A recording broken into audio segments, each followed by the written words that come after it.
ever a fire, there was not an adequate amount of space for people to get out. There was no ventilation. The lighting was just about on par with what I thought it should be. But it just meant that, you know, in an emergency situation, people were always going to be at a disadvantage. However, having said that, I've seen fires in the past in that building and the surrounding tower blocks. And when those fires have taken hold, they've never spread.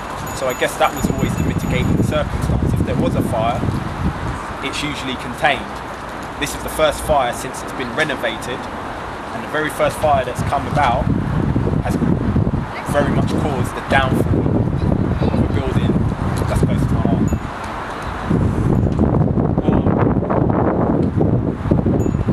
It's another elemental question, it's very open. What are some of the words that you normally think of when you think of summer? Or what's summer to you when you think about it? Summer traditionally for me when, you know, school, fun, heat, you know, being with friends, adventure. You know, summer was the time you looked forward to when you were younger.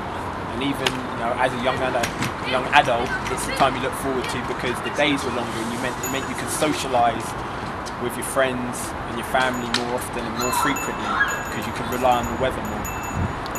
Now what does summer mean for me?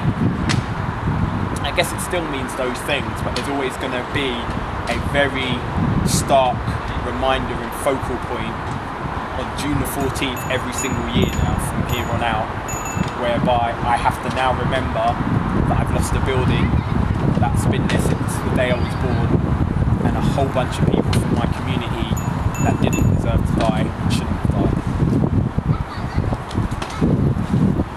Is there any hope? Is there any hope?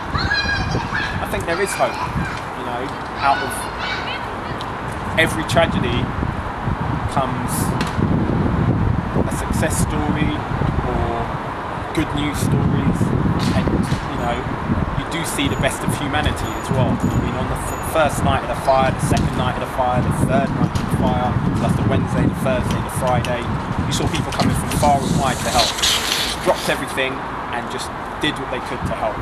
Nobody organised it, nobody arranged it, people just turned up and made themselves available. And things just kind of got done. You know, there was traffic jams far and wide for those 3 days, and that's because people from outside the area were trying to ferry in goods and supplies to try and help people out. And that showed me that when it comes to the crunch, most of us, or this is what I would like to believe, that people are humans first and foremost. It doesn't matter if you're black, it doesn't matter if you're white or Asian, it doesn't matter if you're Muslim or Christian. People all burn in the exact same way. Like, that fire was indiscriminate. It didn't somehow leave the white people out or somehow leave the Caribbean people out. It burnt them all just as quickly, and that's a horrific way to die. In fact, it's the most horrific way to die. The only thing I can think of that can maybe be worse is being buried alive. That's the only thing I can think of, right? And in many ways that's worse because the amount of pain that you must have to endure is indescribable. In fact, the only consolation I think there is that most of the people in that building passed out because of smoke inhalation. And that's what I pray happened to them so that they didn't have to experience that burning. But yeah, there is hope.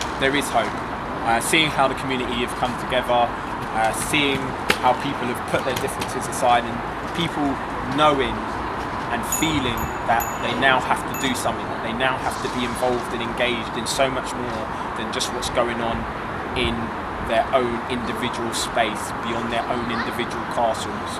And that's something that society has taught us to do, have drawbridge mentality, and that's what I call it, drawbridge mentality. And where to describe it basically is your drawbridge goes up and then you only worry about what's going on in your castle, in your home. And for the first time in a long time, I think, people have been snapped out of that. Not just here, obviously here it's the most starkest example, but I think that's happened right across the country. That's not everybody, you know. I'm no stranger to the fact that there's some people who don't care. I'm not under no illusion that some people think that in some way the people in that building are to blame for what happened, or it's their own fault that they were there because they maybe shouldn't have been there in the first place, or even the fact that the things that have happened afterwards in terms of the response or the offers of new accommodation are unacceptable for the people that have been offered them, but the people in further afield places of the shires think that they're being unreasonable by not accepting them, not even considering the fact that actually a portion of those properties are in tower blocks. Now if you've just come out of a tower block fighting for your life, quite literally the last place you're going to be put is a tower block. But that's not something being portrayed in the media, and that's something not carrying across. It's something that you have to be aware of in the community to understand, because that story's not getting put out. So I'm under no illusions that not everybody's putting their human needs, not human needs, but their humanity first. But I think there's hope, because from what I've seen, particularly in North Kensington, they have. But the one thing I would say on top of that is money doesn't exclude you from your humanity. And it doesn't stop you being a human.